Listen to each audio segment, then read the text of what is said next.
Retirement. Again, notice given, notice worked. You'd support and plan someone's retirement for them, with them. Easy peasy.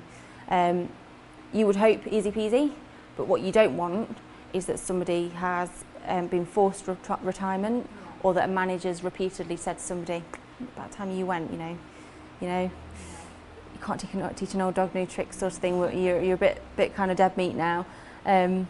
I think it would always be, as an HR team, always quite helpful if you're vigilant about things like that. So, you know, in the conversations that you're having with managers, you're making sure that there's none of that happening in any of their areas where they've perhaps got people that are, you know, nearing close to retirement age.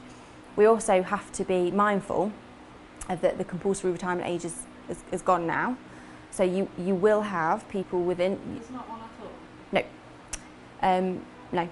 And you will find throughout your career that there will be people within, particularly as well because cost of living is going up versus, national wage increases isn't at the same rate.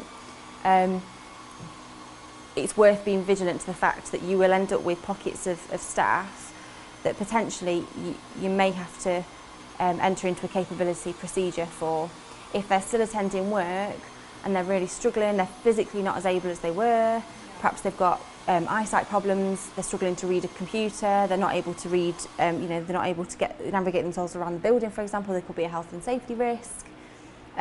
Those sorts of cases are going to creep up and up and up and up because this retirement age is gone, and businesses aren't able to force retirement, but people will naturally, their health will decline. So that's one thing that I think, for that reason, your capability procedure needs to be tipped up. Yeah. But we'll come on to that in a little while. So redundancy. I've just put a little bit of detail up there. So if it's kind of 1 to 19 people in your pool, and a pool is anyone in which those redundancies affect. So a redundancy pool is a pool of people, a group of people, usually that sit within one area or 1 or 2 or 3 areas, depending on the department or the restructure size or the potential lack of work that's there.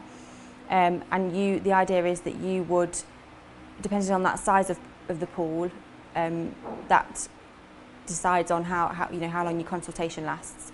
So if it's 1 to 19 people in that pool of people, there's no official consultation required. So if you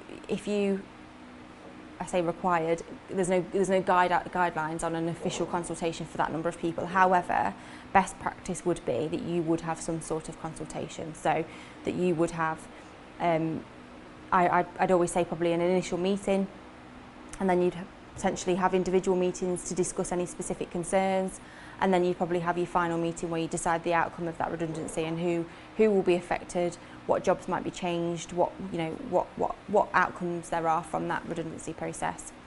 What's the process with voluntary redundancy? So voluntary is usually where a company would say, okay, we need to do a restructure, and we know that from this restructure there's going to be 20 less jobs.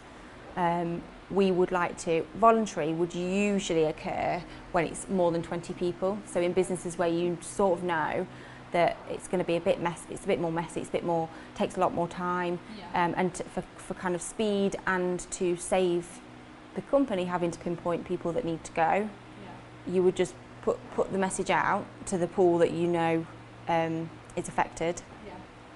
Or you could put it out to the whole company if that's what you're prepared to do, but generally the pool that's affected. And make a suggestion that, okay, there's an offer of voluntary severance. It will start on this date. We need all your applications in by this date, and this is the date in which we'll decide on whether the severance has been accepted or not. It's a large company's preferred way of doing it,